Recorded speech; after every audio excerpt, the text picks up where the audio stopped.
Connaissez-vous le rôle de celui que l'on nomme pendant les Jeux paralympiques un tapeur? Savez-vous qu'il existe un sport paralympique qui est presque de la pétanque? Avez-vous entendu parler du boosting, une violente et dangereuse technique de dopage? Et c'est quoi le murder ball, le jeu de la balle meurtrière? Bienvenue dans le monde paralympique avec 10 infos que vous ne connaissez sûrement pas.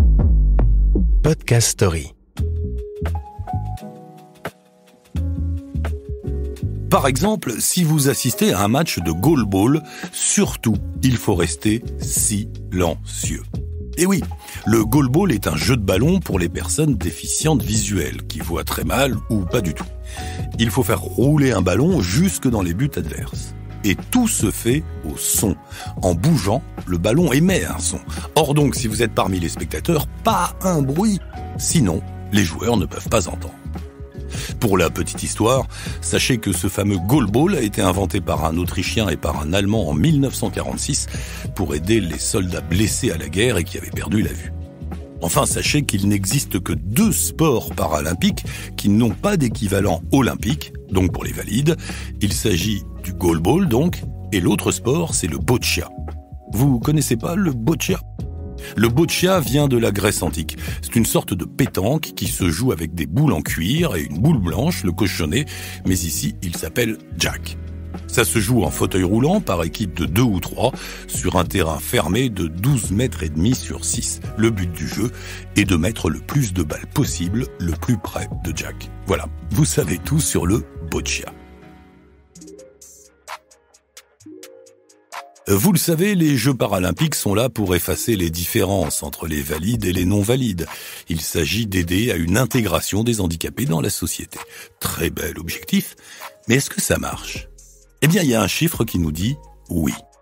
En Grande-Bretagne, en 2018, 3 850 000 personnes avec un handicap ont été employées, soit 1 million de personnes de plus qu'avant les Jeux de 2012, qui auraient donc joué un rôle. D'autre part, les Jeux changent-ils réellement le regard des valides ? Alors là, il y a débat. D'un côté, il y a ceux qui disent que les Jeux envoient une image biaisée.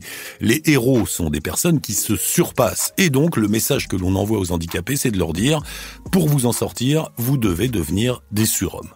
Or, ce n'est pas du tout le but, qui est, rappelons-le, l'inclusion de la personne et de son handicap. Mais d'un autre côté, il est certain que l'engouement des médias, la mise en avant des parcours de vie, les témoignages, tout cela ne peut à terme qu'aider à améliorer nos rapports. Et puis, point important, de nombreux équipements pour faciliter le déplacement des personnes handicapées sont installés dans les villes à l'occasion des Jeux. Et ces équipements restent. C'est toujours ça de prix. Connaissez-vous les tapeurs ? Ce sont les personnes qui ont le rôle le plus original de toute cette histoire. Ils interviennent lors des compétitions de natation confrontant des nageurs atteints de déficience visuelle, des gens qui ne voient pas. Vous me voyez venir ? Le nageur qui ne voit pas ne sait pas quand il arrive au bout de la piscine et quand il doit faire une rotation pour repartir dans l'autre sens. Alors, il a un assistant équipé d'une perche et qui est là en dehors de l'eau et il tape sur le dos du nageur avec sa perche avant que celui-ci n'arrive au bout de la piscine. Le nageur sait alors qu'il doit tourner. Pendant les JO, toi tu fais quoi ? Eh ben moi je fais tapeur.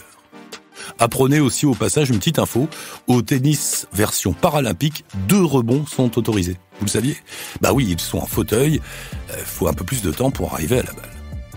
À propos de fauteuil, en rugby, il existe 2 types de fauteuils. Les fauteuils des attaquants et les fauteuils des défenseurs. Oui, parce que en rugby fauteuil, c'est son nom, le contact est autorisé. On peut se rentrer dedans, sauf par derrière. Or donc, nous avons le fauteuil offensif. Il est plus petit et muni d'un pare-choc arrondi. Et le fauteuil défensif, lui, il est plus long et doté d'une grille à l'avant pour pouvoir bloquer l'adversaire. Il y a un petit côté auto-tamponneuse là-dedans. On se rentre dedans, on se bloque, on tombe. D'ailleurs, quand il a été inventé dans les années 70, on nommait ce jeu le murder ball, qu'on pourrait traduire par la balle meurtrière. Connaissez-vous le boosting ? C'est une technique de dopage utilisée par les athlètes atteints de lésions à la moelle épinière. Ils ont donc des membres insensibles à la douleur. Alors attention, c'est violent. Ils se blessent volontairement dans une zone insensible. Ils se brisent par exemple le gros orteil, ils s'infligent des chocs électriques ou s'écrasent les testicules. Le corps réagit. Il ne sait pas que le cerveau est insensible à la douleur. Il envoie donc une décharge d'adrénaline, le rythme cardiaque s'accélère, la pression sanguine augmente. Les athlètes sont comme shootés et ils entrent plus facilement dans l'effort. Évidemment, c'est dangereux et ne concerne qu'une minorité de sportifs. Selon une étude du Comité paralympique publiée en France en 2008, 17% des sportifs avouent avoir pratiqué l'automutilation. Bien sûr, le boosting est interdit.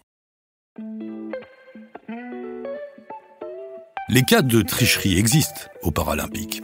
Le cas le plus célèbre, c'est en 2000 à Sydney, avec l'équipe espagnole de basket qui était bidon. Sur les 12 joueurs handicapés mentaux de l'équipe, seuls 2 l'étaient vraiment. Les 10 autres faisaient semblant. Cette affaire a souligné le fait qu'il est bien difficile d'estimer un handicap mental. Du coup, les handicapés mentaux ont été exclus des Jeux jusqu'en 2012, date de leur réintégration. Et une autre histoire de triche, elle est moins grave. Ça se passe aux Jeux d'hiver de Turin en 2006. Une Russe participe au cross-country pour les malvoyants alors qu'elle n'a aucun handicap. Elle voit très bien. Et elle va se trahir elle-même. Et oui, quand elle franchit la ligne d'arrivée, elle explose de joie en voyant son score s'afficher. Un bon score qui lui offre une médaille. Problème, en tant que malvoyante, elle n'était pas censée pouvoir lire les résultats. Et comment fait un aveugle pour savoir quelle médaille il porte autour du cou ? C'est idiot comme question, mais bon. Comment savoir si c'est de l'or, du bronze ou de l'argent ? Eh bien, pas de panique, tout est prévu. Des petites marques circulaires sont gravées sur le côté de la médaille. L'or, c'est 1 marque, l'argent 2 marques et le bronze 3 marques. Toujours à propos des sportifs avec un handicap visuel, sachez que les coureurs ne sont pas seuls sur la piste. Une autre personne court juste derrière eux. On appelle ça un guide. Ils sont attachés par une petite sangle fixée à la main ou au bras. Le coureur handicapé doit toujours terminer sa course devant son guide. Et à noter qu'en cas de victoire, le guide, lui aussi, reçoit une médaille. Et d'où vient ce mot paralympique ? Eh bien, l'étymologie est importante symboliquement. Effectivement, le para vient du grec qui signifie « à côté ». Les Jeux paralympiques sont donc des jeux parallèles. Ils ne sont pas au-dessus ou en dessous des Olympiques, mais ils vivent l'un à côté de l'autre. Et enfin, le symbole des Paralympiques. Ces 3 éléments qui ressemblent un peu à des virgules. Mais qu'est-ce que c'est ? Eh bien, on les nomme les agitos. Agitos, en latin, se traduit par « je bouge ». Et ils encerclent un point central qui symbolise le mouvement. Ils sont de 3 couleurs, rouge, vert et bleu. Pourquoi ? Eh bien, ce sont les couleurs les plus répandues sur les drapeaux du monde entier. Podcast Story. On a tous une histoire à écouter. Ne manquez aucun épisode de Podcast Story. Abonnez-vous et mettez 5 étoiles sur Podcast Addict, Amazon Music ou Spotify.